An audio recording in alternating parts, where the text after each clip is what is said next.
All he wanted to do was check on his lion friend. For years they had grown together, played together, and built a bond. Then suddenly, one day, this same lion decided it was done being friendly. In one split second, his longtime friend became one of his most dangerous enemies. One minute, he was standing on his 2 feet. The next, he was laying on the floor next to a ravaging lion, ready to tear out his limbs.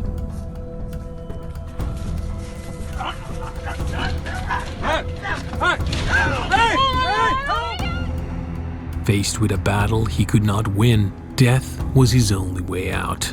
And it came, just not the way he had thought. In the year 1999, a man named Michael Hodge and his wife Chrissy moved all the way from Britain to South Africa in search of a more humble and simple life. They had gotten their fill of the hustle and bustle of the big cities. All they wanted was to lay low and be surrounded by what they loved the most: nature. You see, Hodge and his wife were big animal lovers, and they'd do anything to preserve the life of wildlife and show people that these animals had a beautiful side to them and weren't all dangerous. They hated the fact that modern-day zoos lock animals up in cages, and visitors come in to look at them and take pictures. It was a barbaric practice, Hodge believed. On the one hand, he wanted people to admire and build an appreciation for wildlife, but on the other, he did not appreciate animals being treated like second-class beings. He wanted wildlife to stay in the wild and not the zoos. It was from this burning passion and desire that Hodge had an amazing idea. After moving to South Africa with his wife, he quickly realized that he was in the one continent with some of the most beautiful wildlife, so his next course of action was clear. 4 years later, in 2003, the Marakele Predator Center was founded. It was the most exciting and fulfilling project he and his wife had ever undertaken, and he was proud of it. At first, the center was simply a personal lion project where Hodge collected lions to raise in his reserve. He took care of them, fed them, treated them, and nursed them to health when sick. They were more than just lions, they were his friends, his family. But after 7 years of spending time with the lions, Hodge knew he had to share the joy he derived from the project. So in 2010, he rebranded it into a tourist attraction. Every single day, dozens of people trooped into his center to admire his lions and appreciate wildlife. And just as he believed, he made sure never to lock the animals in cages. Instead, he let the lions roam free on the reserve. However, he also realized that tourists needed to feel safe, so he provided what is known as a lion-mobile, a vehicle where the tourists can climb on board and see the lions, but still be safe and secure inside. On their website, Hodge stressed that the big cats like to have fun and would often climb up on the lion-mobile, but the visitors would be safe and be able to get close to the lions for photos and videos. It was the perfect facility. But on May 1st, 2018, Hodge was faced with something he never thought he would have to deal with. One of his beloved lions went rogue. It was a beautiful day in Marakele Predator Center. The sun was shining and the lions were strutting about. It seemed like every other day, but for Hodge, it was about to be the worst day of his life. A day he will never forget. As usual, dozens of tourists and visitors trooped into the facility to get closer to wildlife and have a feel of adventure, a service Hodge and his wife were happy to provide. So, as he took the tourists all around, he noticed something was out of place. He could perceive a weird smell close to the bushes where a pride of lions lived. Now, ideally, he knew he should ignore and perhaps come back later to investigate. But a weird smell coming from the den could mean a lot of things, and not all of them good. It could mean one of the lions was sick, or there was a dead and rotting animal, which means they refused to eat. It could even mean that one of the lions was dead. As he went around with the tourists, Hodge's mind was not at peace. He needed to know what that weird smell was. He loved the lions. They were like family to him. He needed to investigate and make sure they were fine. So Hodge got down from the vehicle and walked straight into where the lions were. One of the lions, a male called Shamba, stood nearby. As the tourists watched, they considered Hodge brave to walk so close to the lion. Was he not scared? What if the lions turned on him? But Hodge was not afraid. He had lived with the lions for years. Besides, Shamba looked unbothered by his presence, so for the most part, the tourists were relaxed. Then, as Hodge got closer, Shamba stood still with his back to Hodge. This is where the story takes a dramatic turn. As he got closer still, Shamba finally turned around and he sighted Hodge a few paces away. Hodge froze. Time seemed to go still.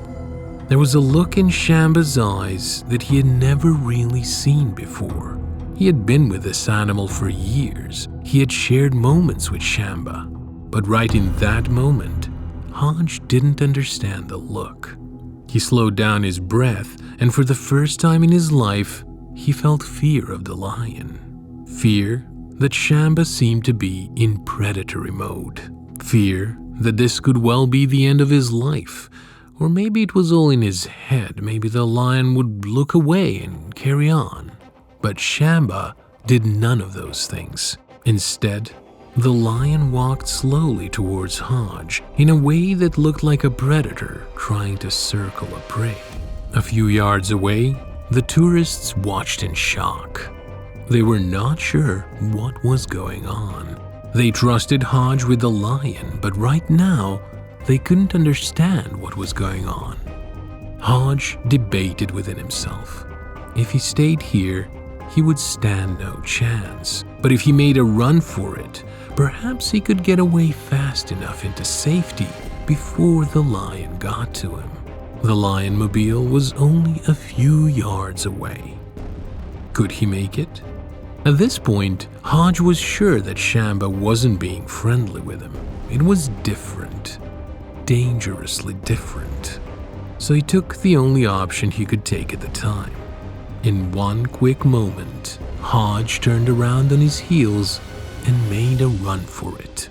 Hodge was around 67 years of age. He could only run so fast, but he was determined to get away from Shamba.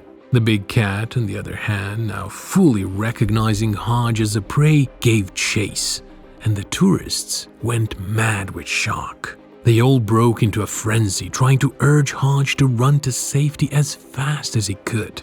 Sadly, however, there was no way a 67-year-old man was beating a healthy male lion in a foot race. With just a few paces, Shamba caught up with Hodge and grabbed him from behind with his teeth. Now this is where the story gets even more gruesome. With one powerful pull, Shamba dragged Hodge to the ground and the man fell with a loud thud. He was a sitting duck. Tourists began yelling even louder, trying to get Shamba to leave the man alone. They yelled, they clapped their hands, they made all the noise they could to the best of their capacity. Shamba! Oh my God! But none of it was derailing Shamba. If you think the story can't get any worse, think again. Almost as if to get away from all the noise, Shamba bit into Hodge's flesh and began to drag him further away, close to the bushes. At this point, the tourists were petrified. Hodge, on the other hand, was barely still conscious. He wasn't sure what to do. The lion had dragged him close to the bushes and then stopped, standing over him like the apex predator he was. Hodge thought about trying to get up and run again, but he knew he couldn't. He was already in so much pain, and he knew he couldn't outrun the lion. So he stayed as still as he could be. However, because of the pain he was feeling, he let out small groans and shifted his body here and there. Sadly, Shamba took that as some form of challenge because he bit into Hodge's neck this time and attempted to tear his flesh from his bones. Hodge let out a loud scream and began calling for help, but the tourists were yards away. They couldn't leave their safety to help him. One of the female tourists was so terrified and scared, she began to cry and call for somebody to help him. Another male tourist tried calling for someone with a rifle. Hodge was still alive, and the lion had not done any overly serious damage yet. There could still be time to save him. But it was almost like the lion was trying to counter their plans, as it bit into Hodge again, this time on his face. Hodge was in so much pain, but all he could do was shout and groan while he still could, called and begged for someone to come to his aid. There were so many screams and shouting in the atmosphere, it seemed to piss the lion off even more. So one more time, Shamba dragged Hodge a little further and proceeded to do more damage. Its powerful claws dug into Hodge's chest, and its powerful teeth began to bite and chew on his face. Hodge was scared. At this point, he was sure he wasn't going to make it. The blood seeped from his body like water from a pipe. He called Shamba's name again and again, Shamba! So the lion could regain its senses and realize they were friends. But Shamba wasn't budging, and Hodge was tired of fighting. He knew he couldn't win this fight. But just when he was about to give in, he heard a loud bang from afar off, and Shamba let out a loud groan and then fell to the floor. Then there was silence. No more biting, no more chewing. Shamba was dead. Someone had shot him. Finally, help came, but it might have been too late for Hodge. He was rushed to the hospital, and reports say there was extensive damage to his face, arms, jaw, and neck. But as he was wheeled into the emergency room, the trauma of his ordeal replayed in his subconscious. What went wrong? What had come over Shamba? We would never know. But Hodge would never forget how close he came to dying that day, being eaten by his own friend. There may have been physical pain, but the emotional one would never, ever heal. If you enjoyed this, then this next story would drop your jaw in shock.